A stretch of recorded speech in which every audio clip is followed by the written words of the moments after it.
So what I did was I ran all of the tests, and in here, in the trace.write line, I inserted the name of each of the methods so that it's pretty clear how long it took for each element to be identified. So let's see how you did. Which one of these methods would have been the slowest? So if you look at the test explorer, we can see that we have 4 past tests. Okay, and then if we move over each one, we can see the elapsed time. But this is the elapsed time of the test, not actually element identification. So if you look here, 10, 17 seconds, 11, and 10, and we look at this 17-second one, and we go inside of the output, we can see that the time elapsed for element identification was 10 seconds.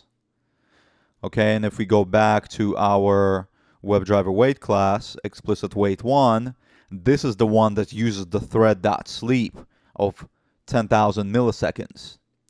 And therefore, it is the slowest, which makes sense, right? Because all of our other ones, check out this output, 5.3 seconds. Check out this output, 5.2 seconds. And the first one, 5.3 seconds, are almost pretty similar because they are explicit waits that dynamically poll.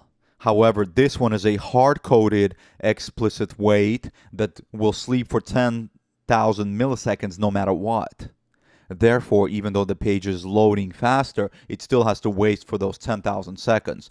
Therefore, no matter what happens, no matter how fast the application is, this test will always run in a minimum of 17 seconds. It may be, plus or minus a few seconds depending if it's faster, but it will minimally wait for 10,000 milliseconds, and then all the other actions will occur after that. For the other tests, they will obviously happen faster because as soon as the element is located, the test will proceed forward. And so that's why this guy is the slowest, and that's why I strongly recommend that you use explicit waits with expected conditions, like in these cases. And if you find the need to use this constructor, go ahead and use it. But for most of you, probably this constructor will do just fine, and you'll be able to locate your elements using these kinds of statements.